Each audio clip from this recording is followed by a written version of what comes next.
Good afternoon. Toronto police say they have arrested 5 demonstrators after they reportedly forced their way into a downtown building yesterday. One person was injured during the protest near Bay and Elm.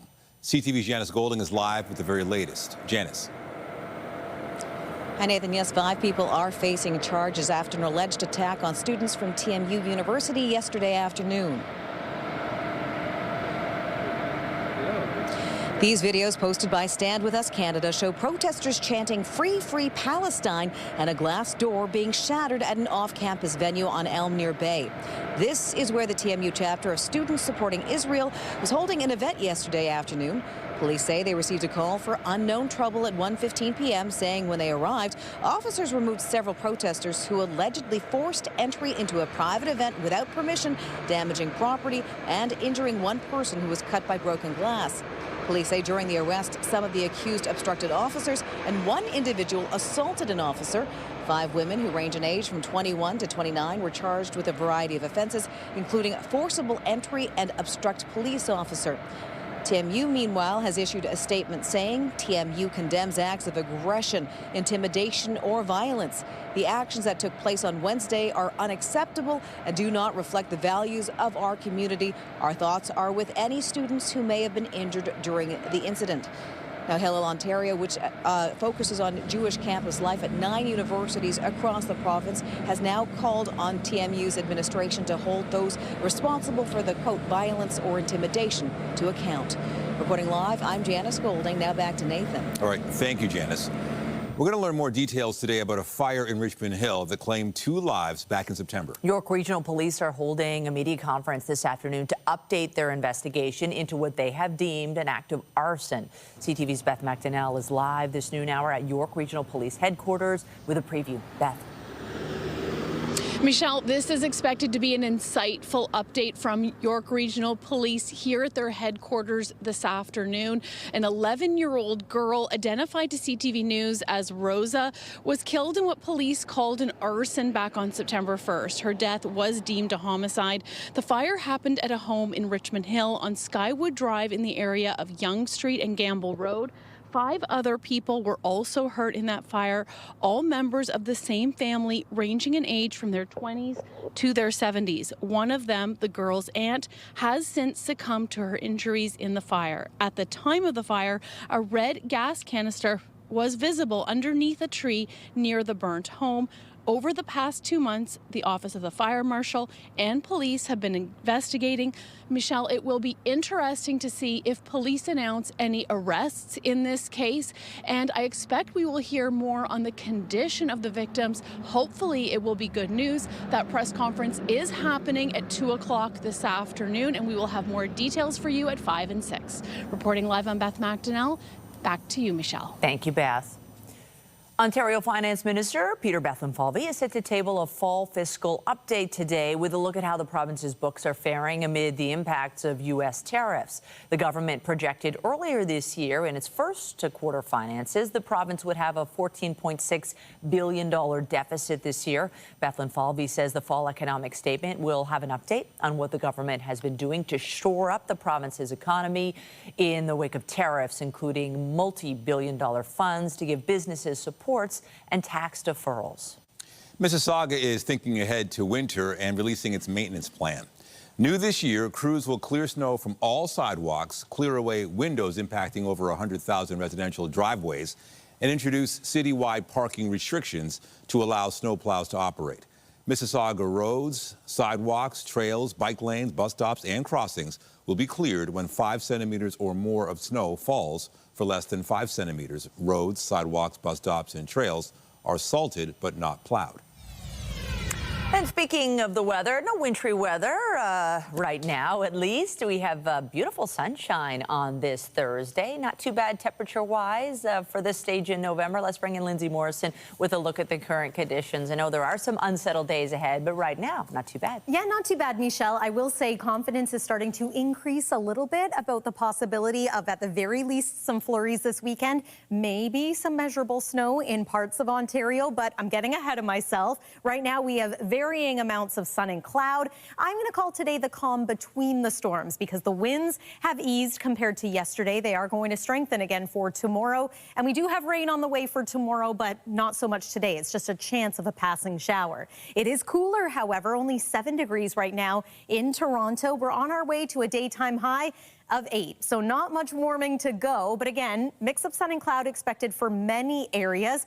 Coming up, we're going to discuss your weekend forecast. The track of a low, it's actually the second low that we're going to be getting, is going to bring some areas possibly their first taste, their first true taste of winter. All of the details are coming up. But for now, I'll send it back over to you. Thank you, Lindsay. Well, the city and the TTC say they're keeping up efforts to improve safety on the transit system. Starting November 15th, 15 Toronto Community Crisis Teams will be available 24/7 on Line 1 platforms in the U, providing dedicated support to riders. Our plan focuses on 6 key elements: collaboration, clear communication, active engagement, robust staff training, ongoing improvements to our system, and a data-driven safety monitoring. Mayor Olivia Chow says this step comes as the TTC has worked to add hundreds more frontline safety staff and make other key structural changes. Over 32,000 cameras now watch over the system. TTC stations have better waiting areas, brighter lighting, cleaner spaces. And it's working. Offenses against TTC riders are down 28%. Safety complaints have dropped by more than half. 911 response times are faster by 70%. TTC survey on how safe people feel are going in the right direction, but numbers only tell part of the story. Every Torontonians deserve to get to work, get the kids to school, get home without fear. The city committed to improving safety on the transit system after a series of violent events, including the fatal stabbing of 16-year-old Gabriel Magalhaes at Keele Station in March of 2023. Mayor Chow dedicated today's announcement to him and his family. A woman is dead following a collision in Scarborough. It happened in an industrial area near Markham and Finch. Police responded at around 6:45 for reports a pickup truck had crashed. They say a female died at the scene and a male was taken to hospital with non-life-threatening injuries. There's no word on what led to the crash. And Peel police are investigating after a man was hit by a transport truck in Brampton. They say it happened at Highway 50 and Mayfield Road around 6:20 last night. The man was taken to hospital with life-threatening injuries. The truck driver remained at the scene. An update now on a double fatal crash in Brampton over the weekend. Peel police say the remains of one of the people who died were not found in the wreckage until hours later after her family reported her missing. The two-vehicle crash at Chinguacousy Road and Queen Street happened just before 4:30 Saturday morning. The driver of one of the vehicles was pronounced dead at the scene. Police say there was no clear indication of a passenger in the vehicle. The scene was processed and the vehicles were moved to a police impound lot. Hours after the crash, a 20-year-old woman was reported missing. A tracking app showed her last known location was the crash site. Police checked it and the impound lot and found the remains of that woman in the back seat of the demolished Honda Civic. They say a full review of this incident is underway. Toronto police are releasing data on intimate partner violence for the first time. Data shows the rate of reported violence in the city has ranged from around 17,000 to 19,000 over the past decade. It also breaks down the number of incidents across the city by neighborhood and police division, and includes charges of murder, assault, sexual assault, and harassment. The 5 neighborhoods with the highest rate of intimate partner violence per 100,000 last year were Weston, Beachboro Greenbrook, Weston Pelham Park, New Toronto, and Black Creek. As the cleanup continues in Jamaica following Hurricane Melissa, so do relief efforts here at home. Volunteers at a local charity are coming together to help those in need. This is one of many life-saving deliveries arriving in hurricane-ravaged Jamaica from Global Medic. The road's so dangerous, the Toronto-based disaster relief organization used a helicopter from Kingston to Montego Bay so its water purification units can be used to make food in a field kitchen. Our partners at World Central Kitchen are feeding people. We've installed the water units so the chefs have clean water and folks nearby can come get clean drinking water. But most importantly, the chefs are cooking food with purified water. In addition to setting up a second field kitchen in Negril, Global Medic says 2,200 family emergency kits have been sent. Inside, a water purification unit, solar light, and hygiene kit. Teams are also packing 640 emergency food kits to be handed out to families caught in the disaster. The need for all of this not going away anytime soon. Number one, give us a donation. We'll turn it into a kit and get it to a family in need. Number two, get in here, volunteer. Because you volunteer, you can drive down the price of these kits for us because people are assembling them. We're not paying companies to do that. What we have is the list of all the items that are so urgent required. Simple things like water, like bedding. In Toronto, the Consulate General of Jamaica has been busy coordinating donations with up to 20 drop-off spots around the GTA. From there, they go to warehouses and are shipped to Jamaica, where teams are bringing items to the hard-hit areas. One of those drop-off spots is the Jamaican Cultural Center on Arrow Road. Tonight, it will also host a special relief concert with dozens of local artists performing. It's $25 at the door, and all are welcome. Oh my gosh, it's gonna be a fantastic time. Well, one thing Jamaica is known for is our culture, our music. Yeah, we're known for those good parties and so forth too. But right now we're talking about the culture and the music, and we're gonna use one of our best assets to help raise funds. The Consul General is thankful for all the support that's already poured in from Canadians. There are persons who, I'm getting reports, haven't eaten, haven't, had any kind of shelter facilities for days upon days. A lot of the aid and the support which has poured into Jamaica is just now, I'd say, in the past 2 or so days, getting into the places where people are most affected. As the immense work to rebuild and help those in need continues. And Prime Minister Mark Carney says he's been in contact with his Jamaican counterpart, saying in a statement last night he's spoken with PM Andrew Holness to offer condolences on behalf of Canadians following Hurricane Melissa. He added Canada stepped up quickly to assist, including through the local Canadian Forces Operational Support Hub, and we will continue to support the people of Jamaica through this devastating time. Big news out of Ottawa today. The Supreme Court of Canada said that it won't hear a last-ditch appeal from a BC ostrich farm to save its birds from a cull. Universal Ostrich Farms had already lost legal challenges in federal court and the Federal Court of Appeal.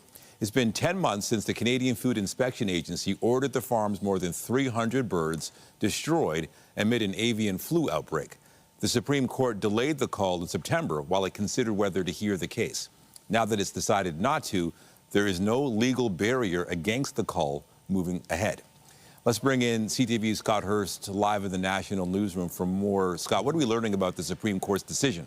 Nathan, in response to the decision by the Supreme Court to not hear the case from the BC Ostrich Farm, Universal Ostrich Farms, the Canadian Food Inspection Agency now says it will move ahead with its planned cull of the ostriches at the farm in southeastern BC. This farm has spent the better part of more than 10 months fighting to save hundreds of its ostriches, a beloved flock, it says, that does not deserve to die, as the owners have been opposing the cull order from the Canadian Food Inspection Agency, which the CFIA issued this cull order last December after an avian flu outbreak. The owners of the farm arguing the surviving ostriches show no signs of illness and should be spared. And today, in reaction to hearing the ruling from the Supreme Court that it will not hear this case, it is being met with significant amount of disappointment, outrage, and anger from those of the farm and the groundswell of supporters who are standing with the farm. On Facebook, Katie Pazitny, who's become the farm spokesperson and daughter of the co-owners, posting some videos saying, "Shame on you, Canada, shame on you, government," in response to the Supreme Court not hearing their case. And now the Canadian Food Inspection Agency confirming that, Nathan, it is going ahead with its planned cull. So with that, what could happen next? So next is likely the Canadian Food Inspection Agency to go ahead with this call, as the Supreme Court is not going to hear this case, and that the stay order, as it appeared that the call was imminent in September until an emergency stay had been put in place for the Supreme Court to decide whether or not it was going to rule on this. Since the Supreme Court has decided it will not hear the case, it appears now that there's nothing legally standing in the way of the CFIA from beginning the cull and killing of the hundreds of birds, even though this case has received a groundswell of support, not just in BC or Canada, but also around the world, including some high-profile endorsements from south of the border, including Robert F. Kennedy Jr., the U.S. Health Secretary, who written a letter to the Canadian Food Inspection Agency supporting the farm, arguing the birds could be valuable to study. So the ruling coming from the Supreme Court of Canada today that it will not hear the case is being met with significant amount of anger and disappointment from those at the farm, who say they will do everything they can to continue this fight, as the Canadian Food Inspection Agency says it will now go ahead with this planned call. Nathan. All right, CTV's Scott Hurst in the CTV National Newsroom. Thank you. Thanks, Nathan. And also today, Canada's Supreme Court says it will hear appeals in a challenge of Saskatchewan's school pronouns law. The law prevents children under the age of 16 from changing their pronouns or names at school without the consent of their parents. Premier Scott Moe's government invoked the Charter's notwithstanding clause in the 2023 legislation. Regina LGBTQ2S plus group says the rule causes irreparable harm to gender-diverse youth. The government argues parents should be involved in their children's decisions at school. Earlier this year, the Saskatchewan Court of Appeal ruled the group's challenge can continue. To Ottawa now, where there is speculation today that more Conservative MPs could follow suit and join the Liberals after an MP from Nova Scotia crossed the floor. For more on this, we're joined by CTV's Jeremy Charon. Jeremy, what are we hearing from both sides on the possibility of more Conservatives making the jump? Yeah, well, Michelle, the rumors are flying. There's a lot of talk in Ottawa, but for now it is just that. There is no confirmation, nothing to report officially on whether or not we will see any other MPs cross that floor, as did MP d'Entremont, now Liberal MP Chris d'Entremont, who yesterday addressed the media and spoke for the first time since making that decision on Budget Day, and talked about the fact that he believes there are other members in the Conservative caucus that have similar beliefs. He spoke critically about the Conservative leader and talked about his decision to join the Liberal Party, join the Liberal caucus, in that he feels Prime Minister Mark Carney and the Liberal Party is providing a better approach to the future rather than knocking things down all the time, which was what he had to say about the Conservative Party. That being said, we've not seen anyone else join in crossing the floor and join Chris d'Entremont. But of course, there is a lot of attention on this, and there's a lot of talk about it, because the Liberals are now just 2 seats shy of a majority in the House of Commons. That would allow them to pass this budget without the help of any other party. And what we know is that Liberals are ready to accept any willing participants with open arms. They've made that clear. While the Conservatives, on the other hand, are putting in a lot of work to ensure that they don't see this happen again, that no other MP from their party crosses over to join the Liberals and bring them 1 seat closer to that majority in the House of Commons. The other thing the Liberal Party is having to focus on at the same time here is, if this doesn't happen in the next hours and days, if we don't see other MPs join the Liberal Party to give them that majority, they have to determine how they'll be able to pass this budget. Because, of course, if they don't pass this budget, Canadians will be heading back to the polls and will be back at another election, sooner than later. And so, you know, one thing is clear. The Conservatives have been clear. They will not support this budget. The Bloc Québécois has basically said the same thing. The NDP is the big outlier here. The 7-member NDP caucus has not been clear one way or the other. They have indicated there are parts of this budget that they support, but have also criticized other parts of this budget, and so have not been clear one way or the other. In fact, they have said a possibility is for them to abstain altogether. That would give the Liberals enough seats and enough votes to pass this budget, but by a slim margin, Michelle, and that means that numbers will be very, very important in the hours and days ahead as we get closer to the final vote on this budget. It could be as simple as, you know, someone not being present in the House of Commons or forgetting to vote. Nobody will be able to afford mistakes like that, because that's how close this will be when it comes to the vote on whether or not this budget passes and whether or not we're going to another election. So, you know, it's going to come down to the numbers, and the numbers are going to be very, very tight. And certainly there doesn't seem to be much appetite for another election in Canada. CTV's Jeremy Charon live for us in Ottawa. Thank you. Anytime. With U.S. President Donald Trump showing no signs of backing down on a global trade war, Canada and other countries are keeping a close eye on proceedings at the U.S. Supreme Court. The court is deciding whether Trump overstepped his authority by declaring a national emergency to impose many of the tariffs now in place. And yesterday, the judges expressed some skepticism. Congress, as a practical matter, can't get this power back once it's handed it over to the president. It's a one-way ratchet toward the gradual but continual accretion of power in the executive branch and away from the people's elected representatives. It's a congressional power, not a presidential power to tax. And you want to say tariffs are not taxes, but that's exactly what they are. During over 3 hours of arguments, both Democratic and Republican-appointed judges questioned Trump's use of the emergency law used to justify some of the tariffs in place on Canada. Several states and businesses are arguing the import taxes have driven up costs and economic uncertainty. The White House has said its actions are justified, and if the top court strikes down its national security tariffs, it can impose them under different rules. This comes as a new poll suggests most Americans still think Canada is negotiating with the Trump White House in good faith. Leger, Maintenant Media, and Canada 338 surveyed more than 1,000 American adults in late October. A full 75% of respondents said they trusted or somewhat trusted Canada's intentions as the two countries navigate trade tensions. The figure includes 90% of self-identified Democrats and 67% of Republicans. Only 52% of respondents believed the Trump administration was negotiating in good faith. Israel carried out strikes in Lebanon today as it accuses Hezbollah militants of failing to disarm, as agreed under last year's ceasefire deal. Israel issued evacuation warnings in areas where it said Hezbollah was working to rebuild military capabilities. Lebanon's health ministry says at least one person was killed. Hezbollah said it's committed to the ceasefire and hasn't fired on Israel since the truce came into force last year. Israel says the Iran-backed group is still not living up to its side of the deal.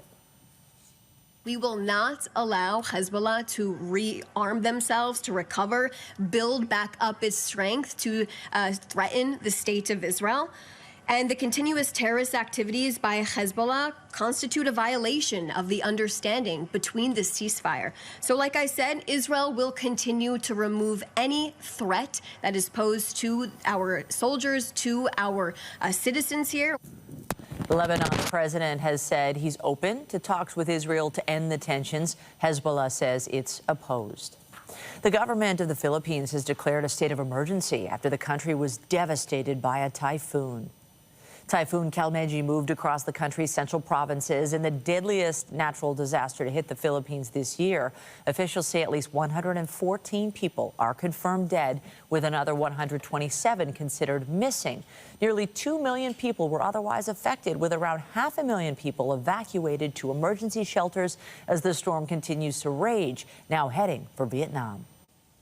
Strong words today from the head of the United Nations as a climate summit gets underway in Brazil. He said the world had already missed key targets aimed at curbing global warming, and real action is needed now. The challenge is immense, but the choices are clear. No one can bargain with physics, but we can choose to lead or be led to ruin. We need a paradigm shift to limit this overshoot's magnitude and duration and quickly drive it down. The COP30 summit in Belém, Brazil, has been billed as an implementation summit where countries can strive to work towards real steps on tackling climate threats. Prince William is among those in attendance. And so as we gather here in Belém, 10 years on from the Paris Agreement, we are reminded of the extraordinary power of nations, communities, and individuals coming together to drive change. Where we unite behind shared purpose, we can scale and accelerate solutions that transcend borders. Solutions that give us hope and fill us with optimism for the future. The COP30 summit officially runs November 10th to the 21st. Well, yesterday was a very windy Wednesday. Here's a look at some of the numbers. All in the end, we had gusts exceeding 70 kilometers per hour, the strongest winds for some of the communities close to the shorelines of the Great Lakes. Here's a look at what's coming. So another round of rain for tomorrow. That's perhaps not quite as concerning as what we could be in for on Sunday. Take a look at this. Yeah, depending on how that low tracks. The first one is a clipper. The second one is going to come from the U.S. And if it tracks a certain way, we could get rain or we could get our first snow. We'll take you through the forecast, which includes a full detailed look at your weekend and into Remembrance Day after this break here on CTV News at noon.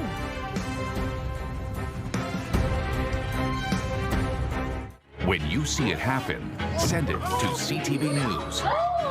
Text 10400 from your screen to ours. Text 10400. All right, it's already Thursday. It seems like the week is kind of glowing by. A bit cool, but I do like the sunshine we're getting today. Definitely, and you say blowing. We don't have the wind we had yesterday, which is nice. I think you get a sunny day in November, and the temperature isn't that cool, and you're loving it. Yeah, so please remember this feeling of loving the weather, because we have a couple of dicey looking days in really our short range forecast extending into the weekend. Not one, but two low pressure systems are going to impact us over the next 4 days. And one of them could end up bringing us our first true taste of winter. Weather is brought to you by the Presler Law Firm. Injury lawyers, you don't pay unless they win. Some parts of Ontario have already had their first taste of winter. See this? This was Algonquin Park yesterday. Those are some big flakes coming down. And again today, there was a little bit of lake effect snow for communities south of Georgian Bay. Perhaps people living along the 400 corridor waking up to trace amounts of snow this morning. Not going to be sticking around. Perhaps it's already gone if you're in one of those communities. The winds today, a little breezy still. It's that northwest direction that led to some lake effect flakes for some. But the winds are less of a story today. Tomorrow, though, they are going to re-strengthen. The winds will be coming out of the southwest this time, so that's going to actually drive up our temperature a little bit for tomorrow, too. But the cold air arrives over the weekend, and we'll talk about that in just a moment. We've got varying amounts of sun and cloud, depending on which corner of the GTA you're joining us from. The next low-pressure system is an Alberta clipper. We call it that because that's where it originates, and it's going to slide its way across the Great Lakes through tomorrow. Now, traditionally, clippers are fast movers. They don't bring a whole lot of precipitation. We're anticipating roughly 5 millimeters of rain with this one, and the timing of it looks like this. So cloud cover increases overnight tonight. There's tomorrow mid-morning. We see the wet weather begin, but by the evening, it's out of there. We might even see the sun before it sets. And then into the weekend, looks like varying amounts of sun and cloud again for your Saturday. If you are looking to make some plans this weekend, Saturday is more of a sure thing when it comes to the weather cooperating, because this is what we could be in for on Sunday. Now, we are still several days out, but as you can see, it looks as though some areas are going to get perhaps their first snow. Might only be a trace to a centimeter or two, but it is noteworthy because of right now how it shows it impacting the GTA. Confidence is building that this will still be a rain event for the Niagara area, but GTA and north, this is something we're going to be watching. If the low tracks even slightly on a different track, then that's going to impact whether or not we simply get rain or if we do get a little bit of snow. It's cool out there today. It's only 6 degrees. We've actually dropped a degree in the last hour. Where our forecast high today is 8. We expect to be around 6 degrees for the evening, and then overnight dropping to about 3 degrees. This is near normal. Tomorrow at a glance, again, those southwest winds going to bring us a little bump in temperature to about 11 for the high. But again, it is going to be an unsettled day. 7 degrees for Saturday, only 2 on Sunday. Overnight -3, and it looks like a chilly and mostly cloudy middle of next week. And that's the weather for now. Michelle, I'll send it over to you. Thank you, Lindsay. Old City Hall was lit up last night as part of a special display ahead of Remembrance Day. Lasting through to November 11th, archival images, texts, and names from Toronto's Golden Book of Remembrance will be projected on the side of Old City Hall. I want to thank the artists for this very thoughtful, beautiful piece of work.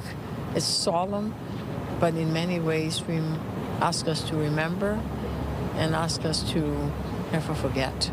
We've been working on this for around 4 months, a little bit more if you include kind of all the planning, but it really hits you when you start seeing like all the archival imagery and going through all the documentation, going through the poems, going through the names, because these are the names that were like double-checked and typed by hand by the team at the City of Toronto, and we couldn't have done this without them. Like, they went in, they checked every name, they make sure, because it's really important for them to make sure that each and every one is honored properly.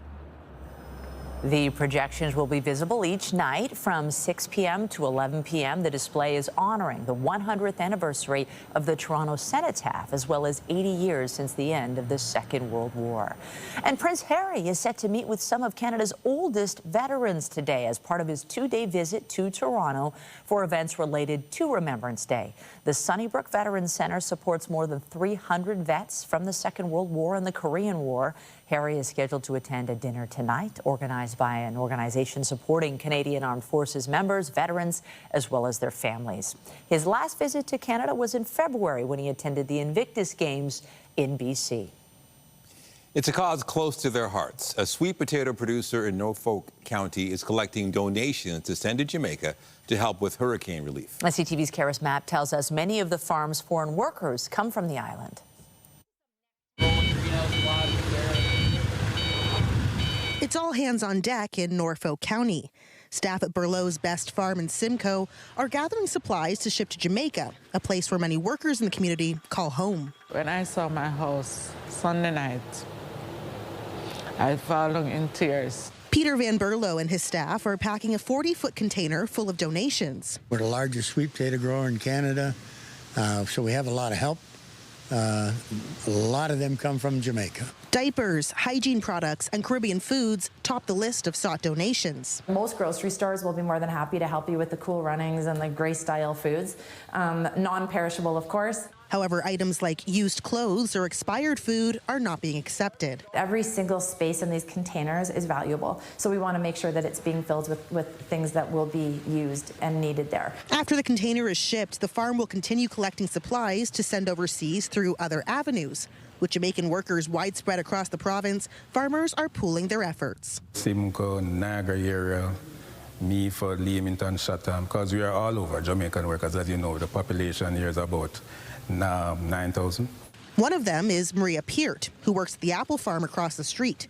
Despite living in Canada for the last 5 years, Peart said she and many others here have been traumatized by the hurricane's impact. Many of our family lost everything. We lost our roads, we lost everything. It's so hard for us. Peart's children are safe, but their family home didn't withstand Melissa's wrath. This is my home. I'm going home Friday, so this is my home. When she arrives, Peart will need to rebuild from the ground up, and of course, she's not alone. I've had guys that say, hey, my house is okay, I can stay. I've had guys that, hey, I've got nothing left, I need to go home. And then I've got guys that said, you haven't got nothing left, I need to work as long as possible. So we accommodate all of them. And his efforts aren't going unnoticed. I feel so grateful, and I appreciate everyone in Canada who are reaching out to help us back home in Jamaica, because it's not easy. Donations for this specific container are being accepted until Friday afternoon at 1 p.m. The shipment will head out later that day, with items set to reach Jamaica in 2 to 3 weeks. Karis Mapp, CTV News, Simcoe.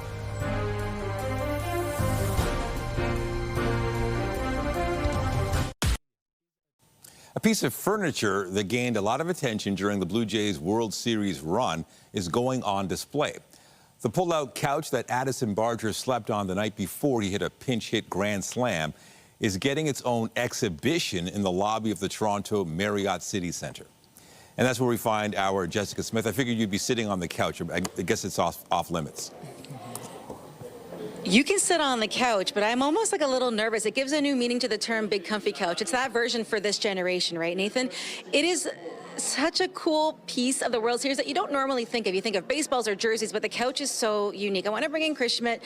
You're with the hotel. Talk to me about the scenario, because I feel like you maybe had a room for him, but the story behind it is really cool, and this couch is now famous. It is, yeah. We did have a room for him. That's the irony of this whole thing, and he didn't want to sleep alone. Before a big game, he's like, I want to be part of, be with my teammates, stuff like that. And yeah, it's just crazy. Like you talk about the whole momentum. I mean, we're still carrying it with us, and we're talking about a couch. It's unbelievable. It really is. It's a pretty special story. It really is. You go back to the picture. We'll move out of the way so Francis can get a nice close look. It really is so fun because he's just sitting there focused on the game, getting ready to do his thing. But what is it about this coach that you think was maybe the secret to him having that fantastic game? Well, I think he got a great sleep. I think that's the secret sauce here. He clearly really enjoyed his stay. And again, he looks so relaxed in that picture. It's unbelievable. He's just doing his thing and hit one of the biggest home runs in Blue Jays history the following day. So, yeah, I think he really enjoyed his sleep that night. And I know that he had a pretty big life moment even before the game with having a baby right before the game one.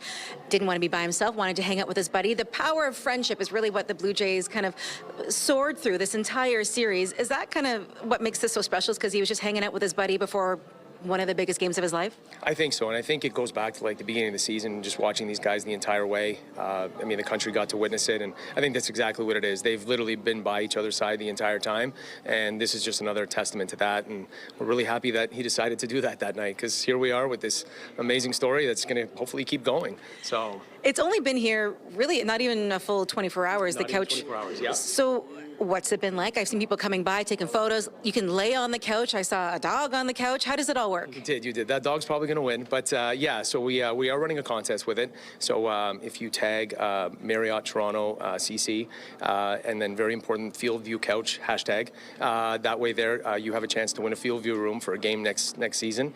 And you'll also get a jersey of your choice. Hopefully it'll be Barger or Schneider, depending, but you can put your own name. You can choose whoever you want. But TikTok, Instagram, that's how you get that out. So take a picture, a video, and yeah, come on down to the hotel and let's get this thing going. So my question is now, what happens to the couch? Is it going to hang out here? Do we have a plan for the couch? If I was staying in a room here, could I, by chance, sleep on the pull-out couch? Yeah, so that's a big question right now. We're not sure. This is still so fresh that, we've had a lot of people calling. Are you going to auction it off? Are you going to keep it here long-term? We're not sure. So TBD on that. To be continued, yeah. I'm not saying like I need a new couch, but if you don't keep it, it could fit into my place. Thank you so much. Thank you so much. I appreciate this. The new big comfy couch. We're going to send things back inside to the studio. All right. Thank you, Jess. And we're going to hear from Toronto Blue Jays president and CEO Mark Shapiro and GM Ross Atkins at their end-of-season news conference next hour. We'll have more on that at 5 and 6 tonight. To hockey, the Maple Leafs were at home last night against the Utah Mammoth, but before the action started, they paid tribute to John Tavares for his 500th NHL goal last week. Leafs captain Austin Matthews and defenseman Morgan Rielly presented commemorative sticks to his kids and flowers to his wife and mom. Tavares was presented a golden hockey stick to mark the big milestone. The Leafs also donated $10,000 to the John Tavares Foundation, and his teammates matched that donation. Robertson in support. It came out in front. Scores! John Tavares! 5-0-1! And how about that? Tavares kept the celebration going by scoring the go-ahead goal in the third period. He also had an assist last night. The Leafs beat the Mammoth 5-3 for their third straight win. Their next game is Saturday at home against the Bruins. Still to come, a dispute with her bank left one woman's credit score hit hard. We'll have that consumer alert after the break.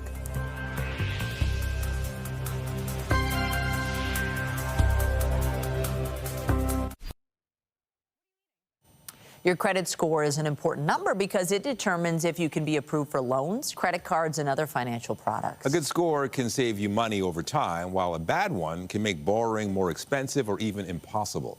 CTV's Pat Foran has this consumer alert. A woman we'll call Gloria asked us not to identify her as she is embarrassed about her situation. The senior has mobility and eyesight issues, but the former bookkeeper says she's always been very careful paying her bills. Have you always paid your bills on time? Oh, before the due date. Gloria says in February she got a credit card bill for $389 and believes she paid it. But her bank said it never received the funds and kept sending the same bill month after month and adding interest. Gloria was worried she would be paying the bill twice. Why should I put that money in their pocket? For what? If you pay it, why do you have to pay again? I don't understand that. After she didn't pay the bill for 8 months, her credit score dropped to the lowest level, her home insurance doubled, she was unable to co-sign her son's car loan, and she was denied a new credit card. Gloria says she didn't know disputing the charge could cause so many problems. I thought they'd go only after me for the money. I never thought they were gonna destroy my credit score. A good credit score can help you rent an apartment, get a loan, and qualify for lower interest rates. But late payments can lead to a lowered credit score, increased interest rates, higher late fees, difficulty getting new credit, and accounts could be closed or have reduced credit limits. If you're behind on a $100 a month payment, your credit score really takes a hit because they figure, hey, if you can't handle a $100 payment, we're certainly going to not loan you a larger amount of money. Doug Hoyce, a licensed insolvency trustee, says in the event you feel there's a mistake on one of your bills, pay it first and try to settle it later. If you're having a dispute on a bill, pay it, and that way your credit score isn't going to take a hit, and then fight over it later. If you win, you get your money back. After CTV News contacted her bank, they determined Gloria had not paid the bill. Now she has, but it could take as long as 6 years before the unpaid bill doesn't show up on her credit score. Pat Foran, CTV News. A miniature donkey is in the city to kick off the 103rd edition of the Royal Agricultural Winter Fair. Rosie is this year's ambassador, and oh, is she cute. The 6-year-old miniature donkey made the trip from a farm in Oshawa and arrived at Nathan Phillips Square this morning. Organizers say Rosie will charm visitors and represent the royal, maintaining the annual tradition, bringing the country to the city every November. There's 1 million square feet, so there's literally something for everybody. You can learn about cattle, you can learn about where your food comes from, you can watch an incredible horse show in the evening. We even have Western Day on our final Sunday on November 16th, where you can come in your best Western gear, bring on those rhinestones, and watch 2 rodeos on Sunday. The Royal runs November 7th to the 16th at Exhibition Place. Bye, Rosie. Coming up, a familiar face from the popular show Downton Abbey is taken to the stage right here in Toronto with a story of a Hollywood icon. We'll have those details after this short break.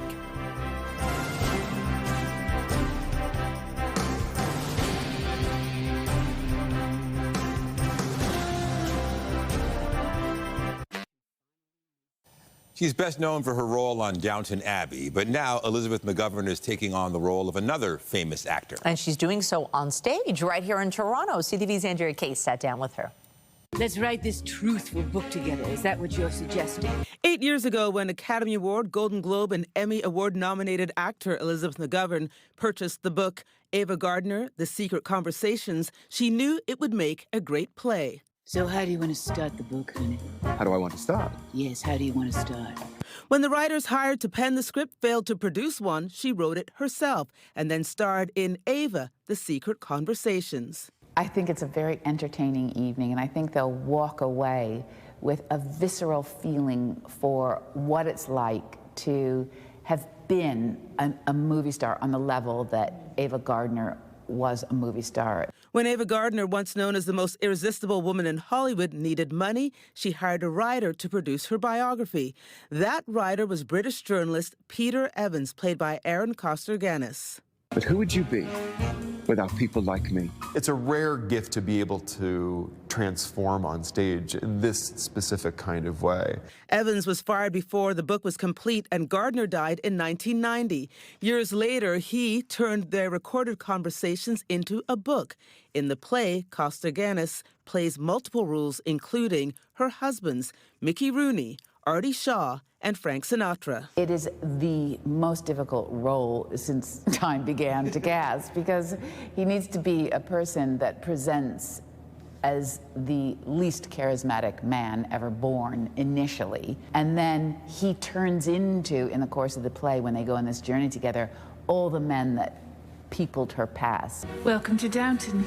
To fans of what is undoubtedly McGovern's most famous role as Lady Grantham in the Downton Abbey TV series and films, she says, be warned. Am I the only member of this family who lives in the 20th century? Ava Gardner, in the first 10 minutes, I think she says 15 swear words. So I think it's a kind of a shock. If you are a Downton Abbey fan, kind of adjust your expectation a little bit, because she ain't no Lady Grantham, but she's hopefully a character that does pull you in. Get pulled into Ava, The Secret Conversations, on stage at the CAA Theatre from November 6th through the 30th. Andrea Case, CTV News. That looks fabulous. Weather-wise, okay, we've got some sun, a little bit of cloud. This is a day to like this week. Yeah, I think so. You know, it's not very active today compared to, well, the rest of the days in the 7-day forecast. Yeah, we are heading into a pretty active little pattern here with another storm tomorrow and then one on Sunday that could get people talking. But let's talk about today. Varying amounts of sun and cloud, and then tonight, partly cloudy skies and a low near 3, which is seasonal. Tomorrow, daytime high around 11, so a bit of a milder day, slightly above average. But yes, we do have rain in the forecast. It looks like the rain is going to begin mid-morning and should be done by about mid-afternoon. Here's your weekend forecast. So Saturday, we might see a little bit of sun, but Sunday, again, this is a day where we are watching for the possibility of rain or snow. And if we get some snow, it could be a trace to a couple of centimeters of it. The rest of your 7-day forecast shows some cool conditions next week for Remembrance Day. Nathan and Michelle. Thank you, Lindsay. And that is CTV News at noon. Remember, you can get Toronto's breaking news all day long on CP24 and at ctvnewstoronto.ca. For Lindsay Morrison and all of us here, have a pleasant afternoon. I'm Michelle Dubé. And I'm Nathan Downer. Be sure to join us later for CTV News at 5 and 6. Have a great afternoon.